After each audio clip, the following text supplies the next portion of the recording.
everyone is going to want me to ask this question. Regardless of all of the information you have, could you just answer this question? Mm-hmm.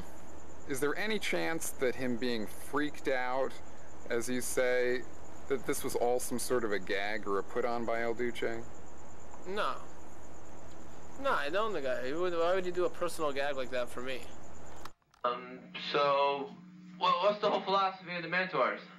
I'm not a good interviewer, but, you know... Well, our philosophy is have sex with females only, and get loaded and fuck and have an orgy. And we feel that women should rape men like men rape women. Don't get raped by women enough. I want to be raped by 12 women. How was it in the early days of the mentors? Well, we started out up in Seattle. Right. And then in 76 and 79, we moved to L.A. And then, so the first 3 years, we just promoted our own shows and started off playing at all ages VFW halls. And what we'd do is we'd rent out a hall and have to bring your own booze and charge them, $3 at the door. And we would do that on weekends up in Seattle, like around the Seattle area, and then clubs started booking our kind of music. When we got older, when we were about 19 or 20, we were able to play in 21 and over clubs as long as we were in the band. Go in the clubs. So we started playing at this place called The Bird, which was at all ages. It was one of those bring your own booze type establishments. Right. And the Ramones played there, the Dead Boys, a lot of bands from San Francisco used to come up there and play in Portland, Oregon. And then the Subhumans from Canada would come down and play there. And then about 1979, all the punk scene in Seattle got fucked over because all the clubs closed up and they wouldn't rent out the halls anymore because all the halls got trashed. Right. So we just figured, fuck, Seattle's burned out. So we packed up our shit and moved to L.A. And then we used to play at the Mask in Hollywood in 1980. On Hollywood Boulevard? Yeah, 79 and 80. Right. And then that's where we played with a lot of bands, like the Weirdos and the Cramps on Halloween. Did you play with the Germs? The Germs. We played Black Flag. A lot of the early punk bands that were around in the early 80s, almost every one of them. Right. Vox Pop and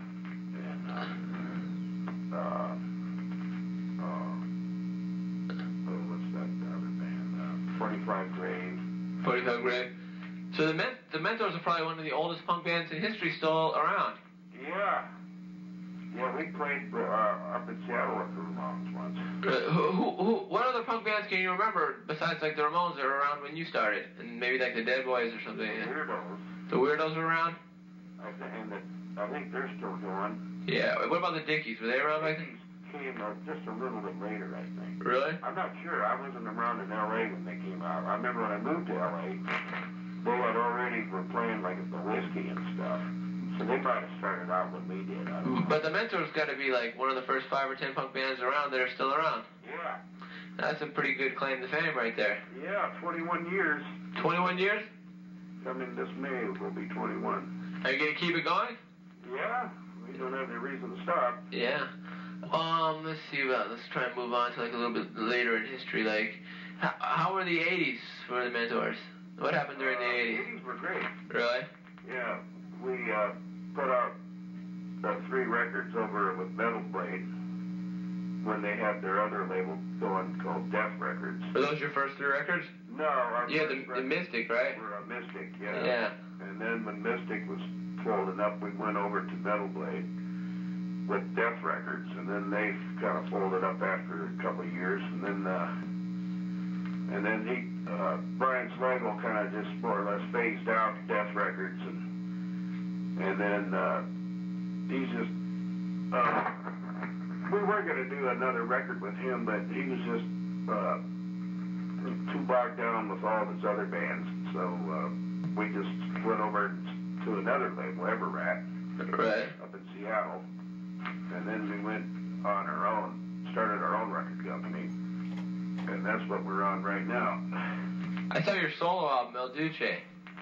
Which one? The one where there's an artwork of you on the cover. Oh, yeah, that's on Everrat Records. Really? Yeah, that company went out of business. Is it still available? Well, they're from Seattle. He had Everrat and Everrat. Really? And he had bands like Coven, us, and we're about the only draws he had on. Dr. No or somebody else was on there, I'm not sure. Really? A lot of Northwest, Portland, and Seattle bands were on that label. The guy that ran the company, he ran a couple other companies, and he just didn't have time for music anymore, so he folded music companies. Right. So when you say you're in LA, where's your main base? Hollywood? Usually Hollywood for me, but right now I'm hanging out with Heathen Scum in Riverside. That's where I keep my drums and all my clothes. Have you belonged to any Dog Patch Winos or Drinking Man's Club or anything like that? Well, I know a bunch of Dog Patch Winos. Really? I'm not that well. I know Bob Lush. Yeah, what about Bob Lush? Is there no effect song about him? Yeah, he moved to New Orleans.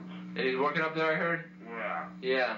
And the only, I belong to the Bitter Men's Club. The Bitter Men's Club? Yeah, me and Seth from the Rock Shop and a couple other guys started it a few years ago. Like, about what year do you think? Oh, about, I'd say about 8, 9 years ago. 8, 9 years ago? Yeah, and see, every Monday night, we instead of watching football, we would get together and watch horror movies and slaughter films and stuff and have these big barbecues and sit around and just get drunk and we'd get hookers to come over and stuff. And it was nobody's girlfriends are allowed to come. Right. Because we always wind up calling them strippers or hookers to come over and entertain us. One guy's girlfriend found out. She showed up at the Bitter Men's Club. Yeah. And made him quit going. Really? But he dumped her, and now he's back in the club again. Right. So you were a club member then? Yeah. And you hung out with the Dog Patch Winos? Yeah. So go ahead and say that. I hung out with it so I can quote you. Yeah, I hung out with the Dog Patch Winos.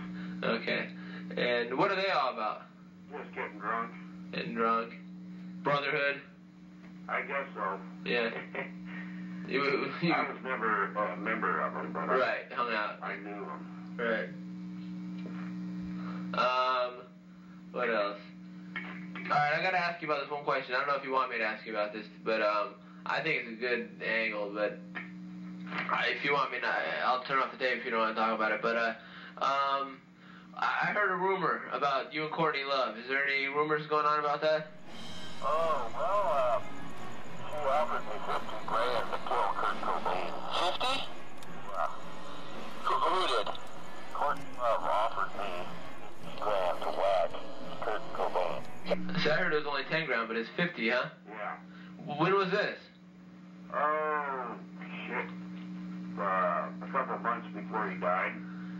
It's coming up on his death anniversary here. So about... It was around Christmas time, right around New Year's. Where did you meet her at? She came up to me at the Rock Shop. At the Rock Shop? Yeah, right there on Wilcox. Yeah. See, I was waiting for Seth to get off work at 8 o'clock. Right. We were going to go to a gig that night. Right. I forgot where, like Al's Bar or something like that. Right. And he was going to give me a ride over there for cooking a teaser or something. and this limo pulls up out in front, and she gets out of the limousine and runs up. See, I've known her from before. Where did you know her from before? Sicky's old girlfriend Carolyn Rue, that played on Courtney's first couple albums with Hole. Right. She used to be Sicky Whitebeater's girlfriend. Right. And she used to bring Courtney over to our pad and stuff. Right. And I always thought she was just a skinny, junky, trashy chick. Well, she was hooked on junk back then, I think. Yeah. That's what she says, right? Yeah. Yeah. And I always thought, and she always thought I was a drunken slob and an asshole. We never really talked to each other. Right, you and Courtney Love. She always go, like, she always stick her nose up in the air at my friends and me. And when she came out of that limo, she came up to me, and I'm like, think, Jay. She goes, what are you doing out here? And I go, oh, just hanging out or something like that. And she goes, hey, I got to talk to you. She goes, you want to make some money? And I go, yeah. And she goes, I'll pay you $50,000 to whack my old man. You know who I'm married to, don't you? And I go, yeah. She goes, he's a real jerk. I won't pay you $50,000. She was working. Where can I find you? And then Sepp overheard her talking, and then Sepp goes, hey, give her my card. And he handed his card to her. Right. And he goes, yeah, you can reach Elle through the rock shop here. I'm always here, Elle's always around between Hollywood and Riverside. We don't know where he is, so you can leave a message with me. I see him every day, but he's in Hollywood. So she goes, okay, I'll keep in touch. She goes, I want you to blow his fucking head off with a shotgun. Really? And I'll supply the gun and everything. And I go, okay.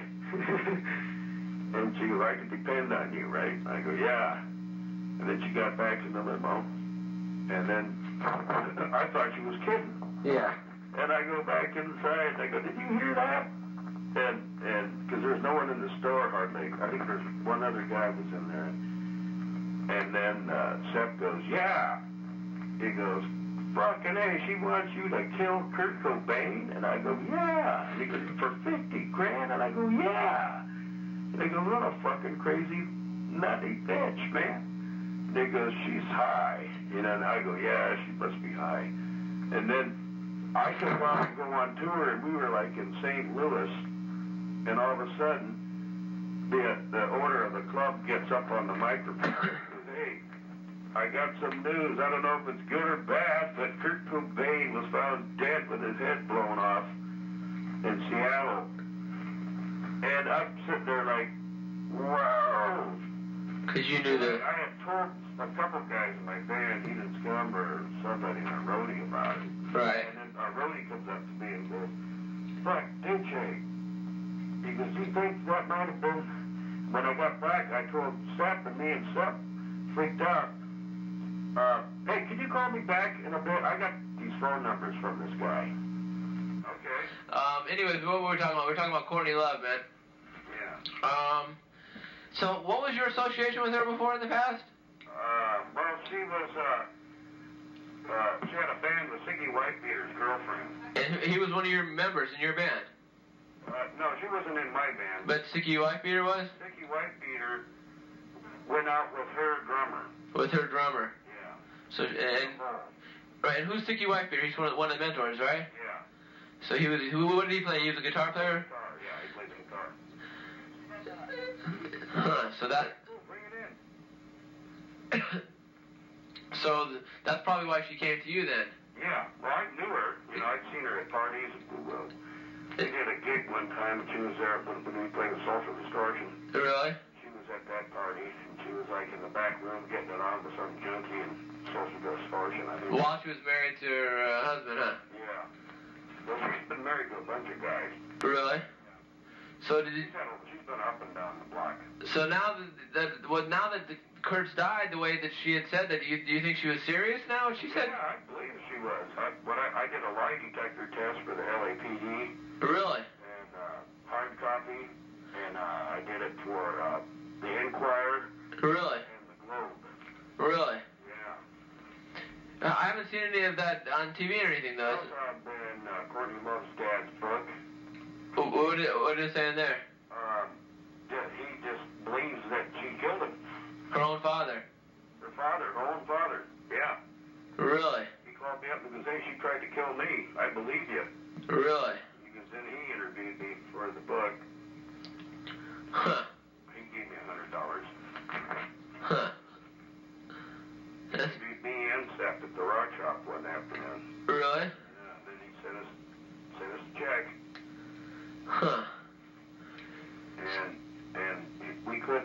it until we did the interview. He sent one check for $200 to Seth. And he goes, okay, call me as soon as you get the check in your hand. Right. And then I'll go ahead. Otherwise, I'm going to cancel it. How come there's not, I don't hear any press on this, though? The police trying to do a cover-up or something? They're trying to... No, see, they don't have it's just hearsay as far as, but they're thinking about reopening the case. Where'd you hear this from? Well, see, this one detective that interviewed me, he got fired. Really? Yeah, so she's obviously got some weight going behind. She's another, I think she's the second OJ. Yeah, well, she's paying somebody off to keep this case from reopening. Right. That's what I heard. That's the private eye told me, and that's what her dad told me. Huh. Very interesting. Yeah. So, back to the Mentors,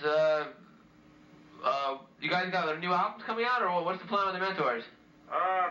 Yeah, we were thinking about doing a live record. Really? Because we haven't put out a live one in a long time. Just what we were going to do is maybe record a few shows, you know, and then maybe put out Mentors live. Huh. We haven't done that in a long time. But we've been working on some new material, but we haven't got together the band since our last gig. Right. Which was about a week ago. But we got gigs coming up. We got a lot of gigs coming up on the weekends. Are you going to be playing in L.A.? Let's see here. We got Al's Bar. When? I'll go. On the 18th. Alright, I'll be there, man. And then Club Mesa on the 25th. Okay, I'll talk to you about it when I see you at Al's Bar.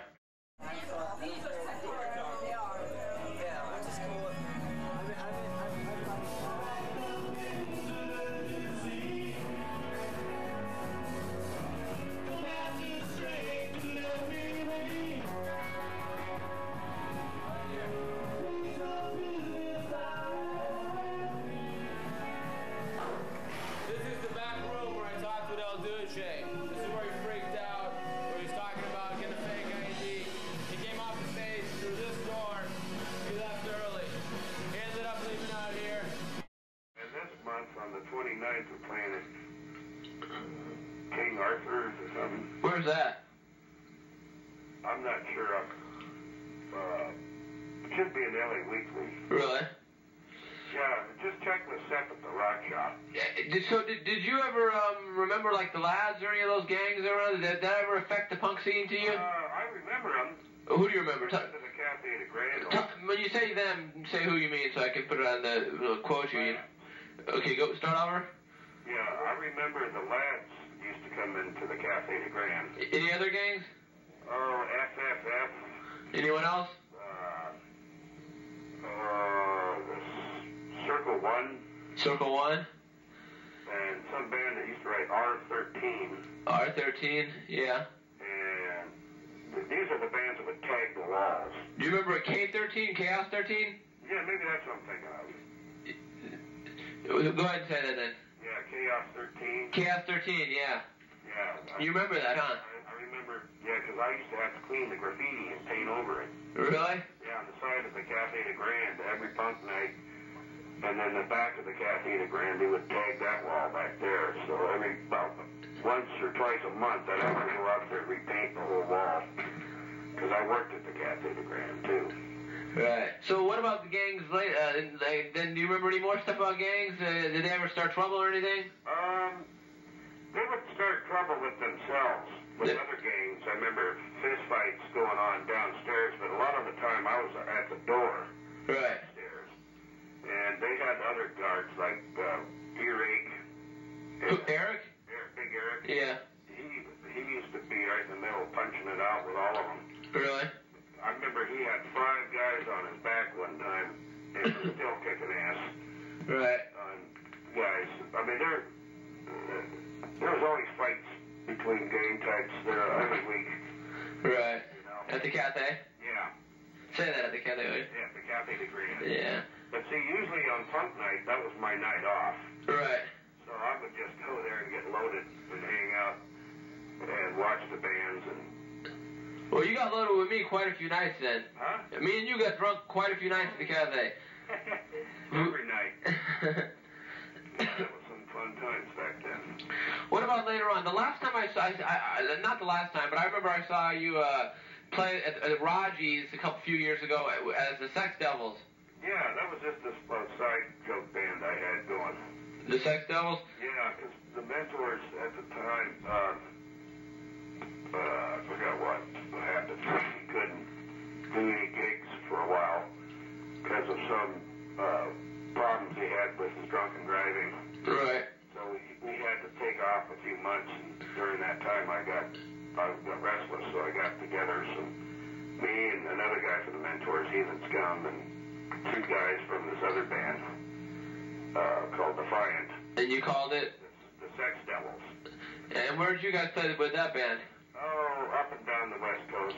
Really? Yeah. Was there, when you were in LA, was there any problem with the punk rock gangs? You see any action with that at this time? No, not really. Nothing to speak of? No. Can't think of one incident? Mm-hmm. No. So the punk gangs have mellowed out by this time? Pretty much, that I could tell. Yeah. What year was that, by the way? When the gangs were big? No, the Sex Devils reunion. Oh, that was about... or beginnings. That was about 5 years ago. So, yeah, the gangs have mellowed out by then. Yeah. What else can you remember about the LA punk rock gang scene, especially Chaos Lads and... They used to get fucked up a lot. Yeah. And they're always getting in fights at the cafe. That's about all I really remember. Really? Yeah. I think that now it's time for the Mentors are not getting their justice. You know, with bands like Green Day selling 1 million records and all. Yeah. I think the Mentors should be the ones selling 1 million records. It's pretty disgusting. I got a shirt I was wearing around on St. Patrick's Day that says Green Day sucks. Really? Yeah. I got it from Tuscaloosa from whatchamacallit? Meatman. Right. And I got that in New York. I was with G.G. Allen's brother, Merle Allen. Did you? Oh, really? Yeah, and he traded it for a Mentor shirt. Tell me about Merle Allen. How do you meet him? We were playing a gig in New York with Gigi, and I met him. Right. When he was in Gigi's band, and then the Murder Junkies. And then Gigi died, and I hadn't heard from him in 2 years, and then we had a gig with the Murder Junkies. Right. In New York, and he showed up over there, and he goes, yeah, what do you think of my brother dying? And I go, yeah, it's pretty bad. No more Gigi.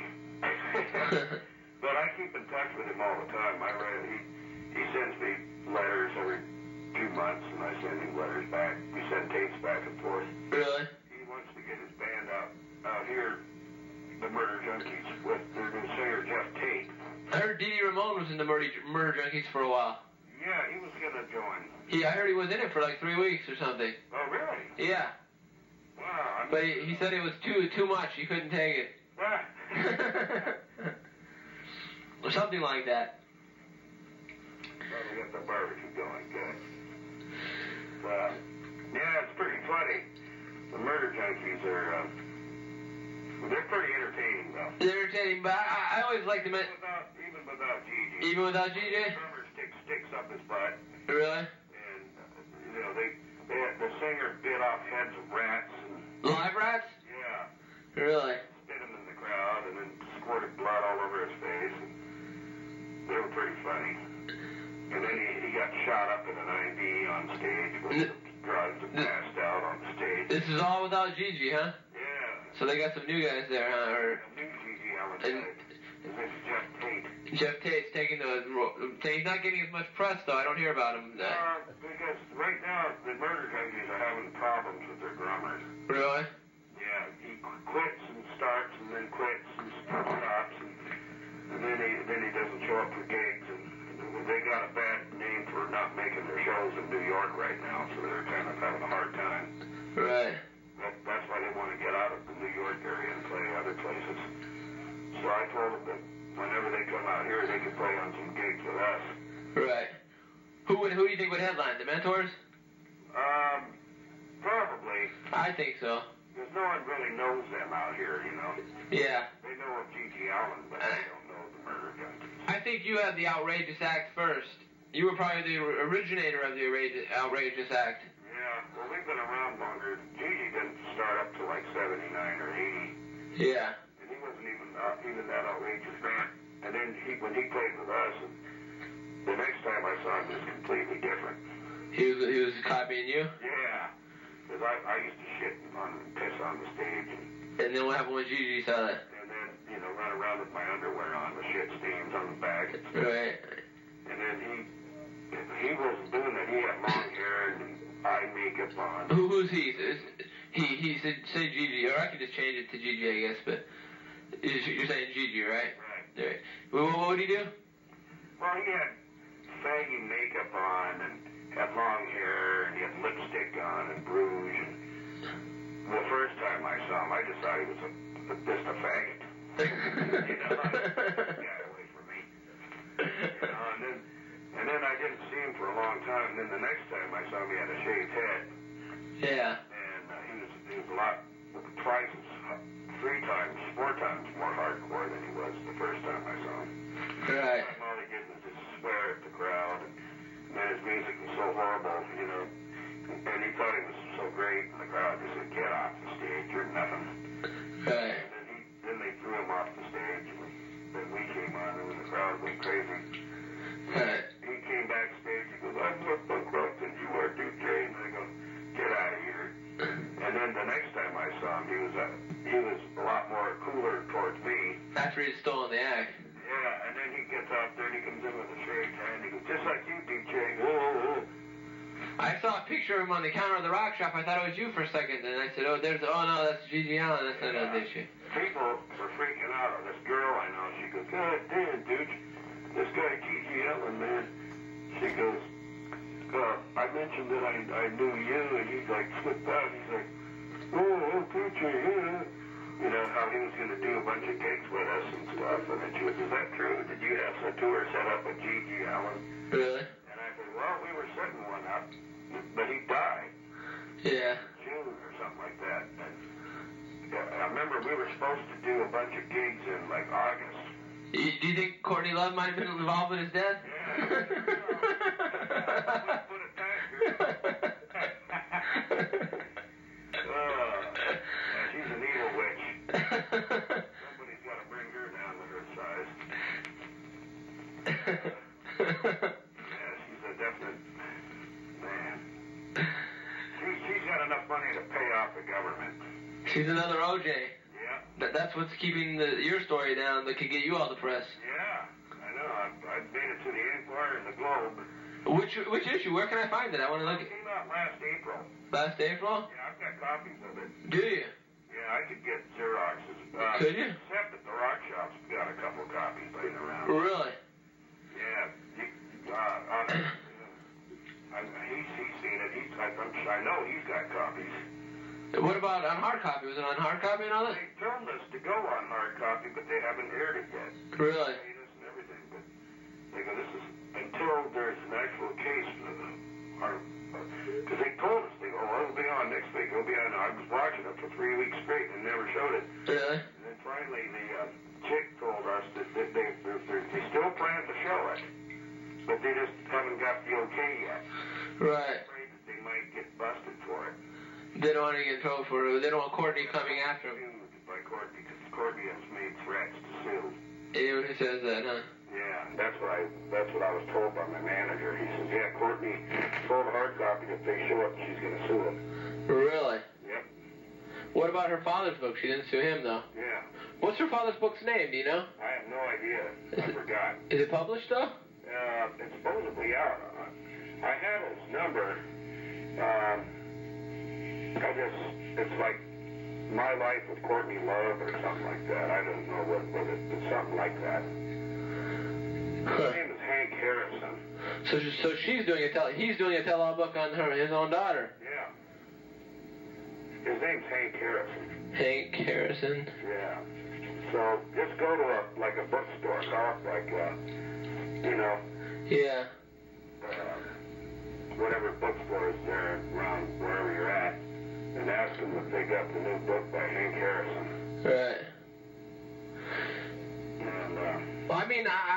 don't see how anyone could be sued because, I mean, obviously she was on heroin, for God's sakes. It's well known. She could have said anything, and you had the connection with her with your guitar player. Yeah, see, that's what this stuff. I talked to private eyes, I talked to detectives, told them everything. They said, yeah, You're not against getting the story out, I don't care. because obviously she's... If you gave me $1 million, I would shut up. So far, she hasn't offered that, so. Yeah. El Duce, tell me some more stories, man. About what? Tell me more about Courtney, and use her name here. I want to get this. I think this is a good story. Well, Courtney Love, where are you at right now? I'm in my house. Where did we leave off with Courtney? I don't know. Start with her name and tell me what happened. Okay. And tell me about her father when her father didn't. Use his name too. Okay. Well, her dad, Hank Harrison. Who? Wait. Start off by saying her name. Okay. Courtney Love's father, Hank Harrison, called me up and told me that she tried to whack him too. What do you mean whack him too? See, I actually know the actual killer that killed Kurt Cobain. Who is? His name's Alden. Alden Ranch? Hold on a second. Hold on. Hey, what was that?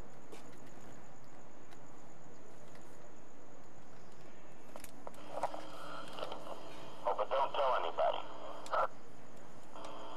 Because he's the hitman.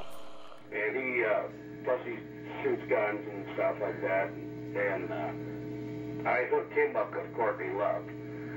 And now he's got a big old house now he just bought. And he mysteriously got all this money. And he went from being a dirt poor bum, pretty much like me, into owning a 4-bedroom house and a new motorcycle, a new truck. All of a sudden, all this showed up out of nowhere. So that's why I think he went ahead and got paid to whack him. Okay, now let's go back to what happened with you. You're standing in front of the rock shop one day. Okay, at the rock shop, Courtney Love pulls up in a limo, gets out, runs up to me and says, El Duce, listen, I need you to do a big favor for me. And I looked at her and I go, what's that? And she goes, listen, my old man's been giving me a real hard time. You know who my old man is, right? And I go, yeah, it's Kurt Cobain, ain't it? And she goes, yes. She goes, I'll pay you $50 grand to blow his fucking head off. And I said, you're kidding. She goes, no, I'm not kidding. I'm serious as a heart attack. And she goes, when can you do it?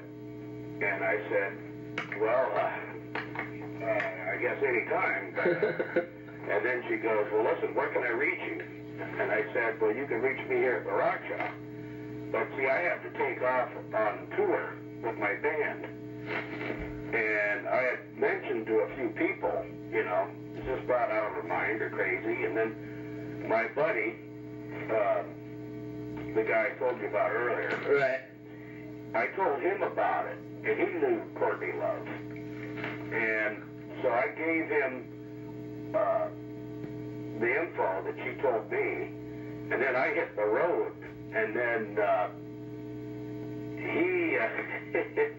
I think he just went ahead and whacked him, because now he's got a nice car and a nice pad and a nice motorcycle, and he had no money, before this all went down. Now all of a sudden he's got money. Did you think she was joking at first? I thought she was joking, yeah. But now? But then 2 months after she talks to me, I was on tour, and I get this on the news. Kurt Cobain gets his head blown off with a shotgun and commits suicide. And I go, what? What the hell? I just go, man, I bet you anything she had someone whack him. And the guy that I think she had whacking my buddy, doesn't want to talk about it. And he can't be found anywhere. He can't be found. But I know about where he lives. But were there any? Me not to tell anybody. Were there any witnesses to hearing her say this? Yeah. So go ahead and use her name. When Courtney. Okay, yeah. Sepp from the rock shop overheard her. Who? Seption from the rock shop overheard Courtney Love offer me $50,000 to whack Kurt Cobain. Okay. Let's see. Now, what happened? Courtney Love's father, Hank Harrison, or something. And he calls me up. Start over again, saying Courtney Love's father. Okay, Courtney Love's father, Hank Harrison, called me up out of the blue one day. After all this had happened? After all this had happened, and he had heard that I was talking to these private eyes and Current Affair and Hard Copy and the Enquirer and the Globe and the High Times and stuff, and he goes, he had read a couple of the articles, and he goes, I want to get hold of this guy, and he got hold of me, and then Hank Harrison, Courtney Love's dad, told me that she tried to kill him. Did he tell you that? AIDS blood on his toothbrush, and then she's done other things too, but he couldn't go into them at the time. What? I was on my way out the door, so I didn't get to talk to her very long. When did she put the AIDS blood on his toothbrush? Was this during childhood or during later times?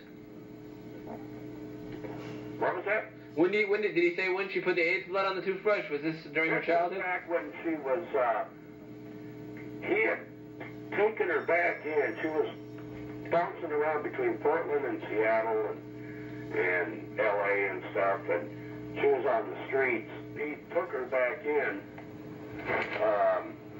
and she tried to kill him then. With the toothbrush? With the AIDS on the toothbrush, yeah.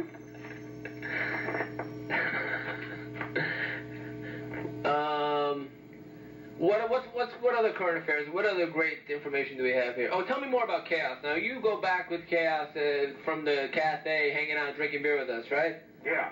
Tell me about that. Well, that was back in 82, 83. Hey, I do have, now that I think about it, the guy that whacked Kurt, I've got a picture of him holding a shotgun. You think that was the gun that was used? Yeah, I think it could have been, yeah. Tell me about the old days. Tell me about the Chaos in 83 at the cafe, hanging out, drinking beer. Oh. They all remember you. Yeah. Well, I just remember just getting so drunk I black out.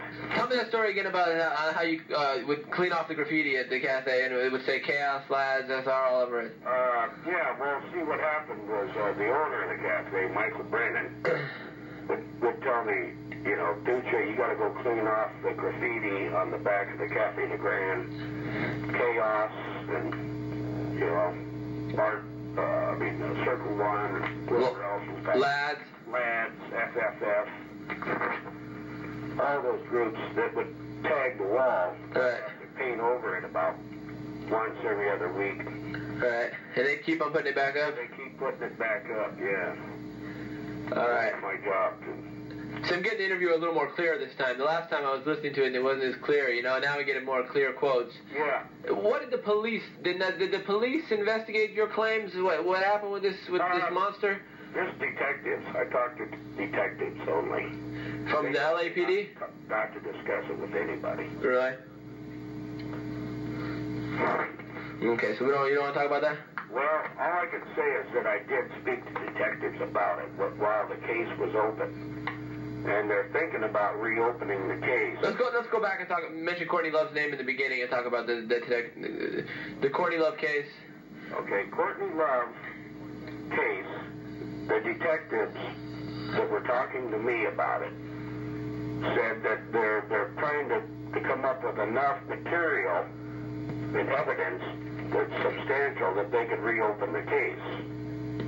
And you told them your story? And I told them my story, and then this guy, Grant, I can't remember his first name. He's a detective? He's a detective, and he finally just said he didn't have enough, everything was too much hearsay, and but he still was interested. Yeah. But he doesn't have enough to keep the case going right now. So they haven't reopened the case yet. Did he get fired, or is he still working there? He's still working there. Well, you know which division he's in?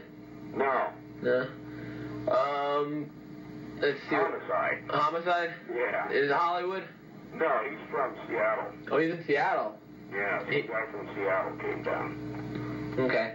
And he was talking to me and Seth and everybody else to give him any info. But we don't have any pictures of us or anything talking to us. I met Courtney Love from Sicky Wife Peter's girlfriend. Okay. Who and how did she know her?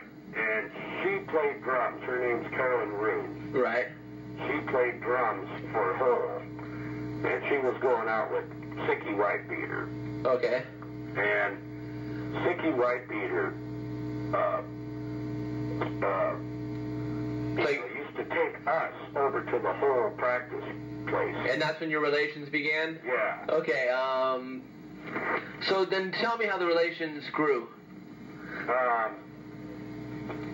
Well, she just, over the years.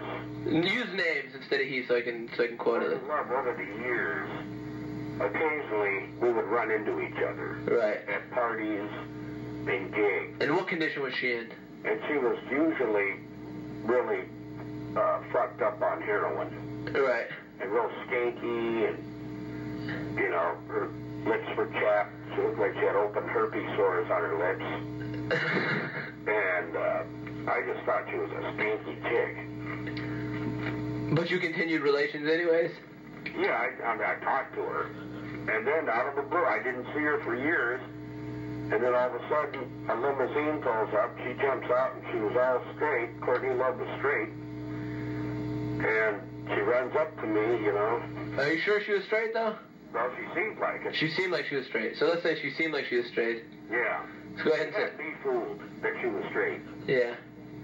I don't know how people act on heroin. I don't do heroin. Yeah. Let's go back to that whole thing, out of the blue again, because I don't want to... Because who knows if she's on drugs, because she doesn't know what the hell she was saying, I don't think, Well, I knew what she was saying. You knew what she was saying, but she... called back later looking for me. Right. She called back looking for you later? Yeah, Courtney Love, about a week before his death, Kurt Cobain's death, Courtney Love called the rock shop looking for me, El Duce, and I wasn't there, and she was pissed off. And then that's when I think she got hold of my friend. Okay. What kind of questions did Hank Harrison ask you, her father, or use his name? Oh, he didn't really get much of a chance to talk to me. Like I said, I had to go to a gig. Right. But he told me just a few things she did to him. Well, let's use his name. Courtney Love's father, Hank Harrison. So start it like that. Courtney Love's father, Hank Harrison, told me, El Duce, that Courtney Love had tried to kill him. And what did he want you to tell him? What was he trying to do? He just wanted to see what she said to me, and then he said, I believed you. When you told her the story? Right. Okay. Say that part when you told the story then, so that people, because it makes it more clear for people when they hear it. Well, just say when I told him the story, he believed. When I, El Duce, told him the story about Courtney Love offering me to kill her, okay. Kurt Cobain, Hank Harrison believed me. Okay. Let's see. What else can we talk about, El Duce? I think we got everything on this. Yeah, that's about it. You want to say any other things about her, about her bad behavior that she's done? What you've seen, the sex, the drugs? I'll have to think about it. She fucked a friend of mine. Who did? Courtney Love fucked a friend of mine in Portland. Right. That I ran into. He said she was real skanky. And he thinks that Courtney Love gave him herpes.